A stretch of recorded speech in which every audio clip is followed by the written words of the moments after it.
Aujourd'hui, dans cette vidéo de Projet Écolo, on a eu envie de vous parler un petit peu des zones humides et de leur importance incroyable pour la planète. Allez, c'est parti! Que sont les zones humides? Ce sont des écosystèmes uniques. Il s'agit de zones où le sol est inondé de manière permanente ou saisonnière, que ce soit par de l'eau douce, salée ou saumâtre. Dans ce type d'écosystème, on trouve des marais, des marécages et des tourbières naturelles, mais aussi des zones humides créées par l'homme, comme des réservoirs ou des barrages. Tous remplissent une fonction écologique essentielle, car ils constituent un refuge pour la biodiversité et régulent naturellement l'eau. On trouve des zones humides dans des endroits aussi divers que l'île Margarita, au Venezuela, l'estuaire du fleuve Sierra Leone, les vallées entre la Mongolie et la Russie, ou même en Corse, en pleine Méditerranée. Depuis plus de 20 ans, chaque 2 février, on célèbre la Journée mondiale des zones humides afin de rappeler l'importance de préserver ces écosystèmes qui abritent tant de vie. Type de zone humide. Zone humide fluviale ou riveraine. Elles se forment le long des rivières, des ruisseaux ou des cascades. Elles sont d'eau douce et naturelle. Zone humide lacustre. Ce sont des lacs et des lagunes d'eau douce qui se développent naturellement. Zone humide tropicale marécageuse. On y trouve des sources, des oasis, des forêts marécageuses ou des forêts inondables.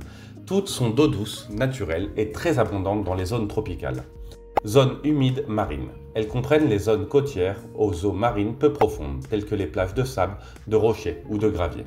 Estuaires. Ils sont le point de convergence des eaux douces et salées. Ils sont souvent entourés de mangroves ou de marais salants. Zone humide lacustre ou marécageuse saumâtre. Ce sont des lacs ou des lagunes côtières qui présentent un degré de salinité intermédiaire. Zone humide artificielle. Elles sont créées par l'homme. Elles comprennent les réservoirs, les barrages ou les zones agricoles qui retiennent l'eau de manière temporaire ou permanente. Caractéristiques des zones humides. Ce sont des zones de transition entre des milieux terrestres et aquatiques, ce qui leur confère une richesse écologique bien particulière. Elles peuvent être alimentées en eau, de manière permanente ou saisonnière, selon le climat et la géographie. L'eau peut être stagnante ou en mouvement, et peut être douce, salée ou saumâtre. Elle se caractérise par la présence d'une végétation hydrophile, c'est-à-dire de plantes qui prospèrent dans des sols humides ou inondés. Lorsque le type de végétation change et cesse d'être hydrophile, nous assistons à la fin de l'écosystème des zones humides et au début d'un écosystème terrestre. Elle constitue l'habitat idéal pour de nombreuses espèces, en particulier pour les oiseaux migrateurs, mais aussi pour certains mammifères, amphibiens, reptiles, poissons et même des insectes. Importance des zones humides. Les zones humides ne sont pas seulement de beaux paysages naturels, elles sont également indispensables à l'équilibre écologique de la planète. Tout d'abord, elles abritent des milliers d'espèces, oiseaux, poissons, reptiles, mammifères, insectes. Tous y trouvent refuge, nourriture et espace pour se reproduire. De plus, les plantes aquatiques qui poussent dans ces écosystèmes remplissent également des fonctions essentielles. Beaucoup d'entre elles sont des espèces adaptées à des conditions d'humidité extrême et contribuent à purifier l'eau. Les zones humides ont également une valeur économique et culturelle pour les communautés humaines. Elles sont utilisées pour les cultures qui nécessitent beaucoup d'eau, comme le riz, mais aussi comme source de ressources telles que le bois, les roseaux ou même la pêche durable.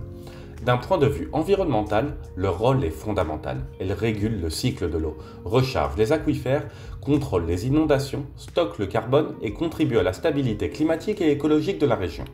Zones humides et changement climatique. L'un des thèmes les plus importants aujourd'hui est le rôle que jouent les zones humides face au changement climatique. Ces écosystèmes agissent comme des puits de carbone naturels, car ils stockent de grandes quantités de CO2 dans leur sol. En fait, les tourbières, qui sont un type de zone humide, sont des puits de carbone extrêmement efficaces qui peuvent stocker plus de carbone que toutes les forêts de la planète réunies.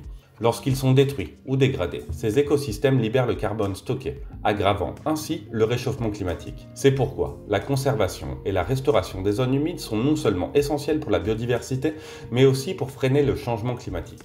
Pour toutes les raisons que nous avons mentionnées, la protection des zones humides n'est pas une option, mais une nécessité. Menaces et conservation des zones humides. Malgré leur importance considérable, les zones humides comptent parmi les écosystèmes les plus menacés au monde. Au cours des dernières décennies, beaucoup ont été détruites par les activités humaines, telles que l'urbanisation incontrôlée, l'agriculture intensive, la pollution de l'eau et l'accélération du changement climatique. La bonne nouvelle, c'est que de plus en plus de pays et d'organisations travaillent à leur protection. Il existe des conventions internationales, telles que la Convention de Ramsar, qui visent à préserver ces écosystèmes vitaux. Mais vous aussi, vous pouvez contribuer. Informez-vous, partagez et soutenez les projets de conservation. Chaque action compte. Les zones humides sont de véritables trésors naturels qui relient l'eau, la terre et la vie. Les préserver, c'est protéger notre avenir, celui de millions d'espèces, et celui de la planète. Pour en apprendre davantage sur les écosystèmes, c'est par ici. Est-ce que vous saviez tout ça? Dites-le nous en commentaire et n'hésitez pas à vous abonner. À bientôt les écolos!